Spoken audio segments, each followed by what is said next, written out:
Fox News alert now, a bombshell exclusive. Fox News obtaining thousands of brand new anti-Trump text messages between FBI lovers Peter Strzok and Lisa Page. Those text messages now raising even more questions about the FBI and perhaps President Obama's involvement during the Clinton investigation of her email server. Look at that text right there. On September 2nd, 2016, Page writes, Strzok about preparing talking points for FBI Director James Comey, saying this: POTUS wants to know everything we're doing. And Page's last text message, written on June 23rd, 2017, reads simply, please don't ever text me again. We don't know if they broke up or if they figured we'd all see them one day. Sharyl Attkisson is the host of Sinclair's Full Measure with Sharyl Attkisson. She joins us live. What do you make of all these? Well, it makes me wonder what is in the 5 months of text messages we don't have that, by the way, the Department of Justice Inspector General has recovered and yet has not turned over to Congress. For some reason, he's sending those messages back to the Department of Justice and said to Congress, you can get those messages through DOJ. I won't object to that, but, you know, it's just adding another layer and delay into seeing what was really going on. So Jeff Sessions should be the one to say, okay, take it. I don't know what his recusal covers. I don't know how that happens, but I think those text messages should have been turned over the day that Congress found they had been recovered. Why don't they have them? What do you think that means? POTUS wants to know everything we're doing. I think it means what it says. And perhaps in the missing messages, we don't know, but perhaps there are reports or more information on that. Okay, so these text messages we're seeing, the Senate has gotten their hands on it. They asked the Department of Justice. These are the ones they've given. So far, there are probably thousands of others that only the Inspector General at the Department of Justice has in his custody. You know, apparently his report's going to come out in a month or two. Do you trust him? Well, you know, I have no reason not to trust him on his face, but I will say that Congress, when they wanted to see those messages, they said that he did not notify them that he had recovered them. Remember, these were thought to be missing. It was a 1-week story. We thought that they lost it because of the device, Samsung. So first of all, the IG didn't tell them initially if he discovered 5 months was missing, and then once Congress discovered it and announced they were missing, he didn't come immediately, or the office didn't come and say, we have them, and now has not given them to Congress directly. One other thing we need to remind folks is you're suing the Department of Justice because you feel the Obama administration spied on you with one of those keystroke monitoring programs. We know this from our forensics. We've had, I think, 7 forensics exams by different groups. We've presented a lot of detail to the court now, and we amended our complaint Monday to include the FBI and Verizon on this as well. I want to move on to FISA, but I do want to bring up one area in which I think we just need explanations for. They find on Anthony Weiner's laptop information, Abedin, which is linked to Hillary Clinton. The New York office was told that by Weiner's lawyer. Said, listen, it's on here. So the FBI office calls Andy McCabe. And there's 3 weeks between when that communication happens and when we all find out about it. And Hillary Clinton says, to this day, that's the reason why I lost, okay?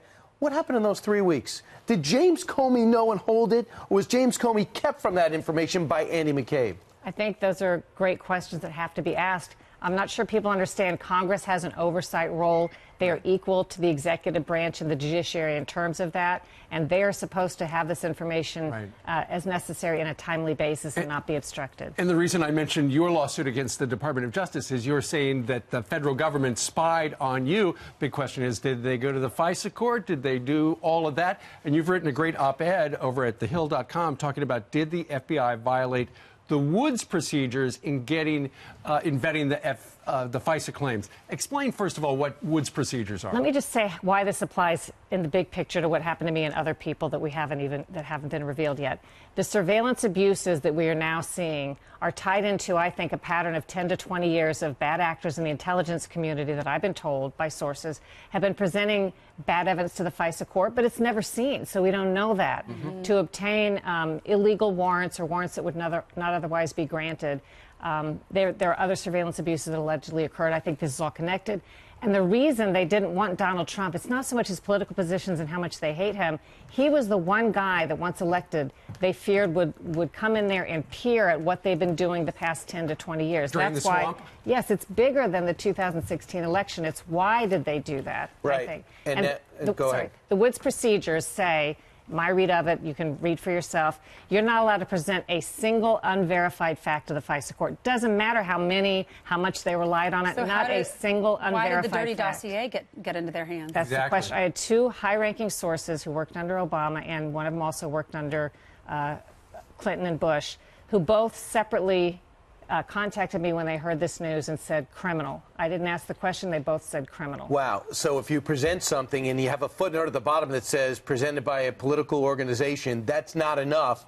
And you got to, well, we don't know what happened in that room. Do you believe, Sharyl, that the New York Times request, along with the request that's put forward from Congress, will get the transcripts out and find out what took place for the first time ever between that judge or those judges and those and the FBI? It depends. You know, will Congress press to do it? Will there be a lot of opposition and squawking about it? Again, the New York Times wants it. Yeah. Another intelligence source of mine said this is now a legitimate pretext to look at all of the FISA activity that's occurred over the past 10, 20 years. I don't think that's going to be done. I think it ought to be done. Yeah, pulling back the curtain. We want to see what really happened. These are people on the inside saying this. These are intelligence-connected people, not outside. The FBI presents those cases. There's no defense attorney to say, push back. We shouldn't look at Sheryl's text message or Carter Page's phone calls. I'm not sure people realize this is one of the most serious violations of privacy you can do to an American citizen is wiretap them. It may not be done on a suspicion out of curiosity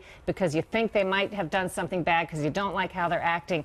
You have to bring to the court verified evidence that you've gained through other means to justify the electronic surveillance of them. It's a very strict process. The president even has a certification authority that has to certify off on these.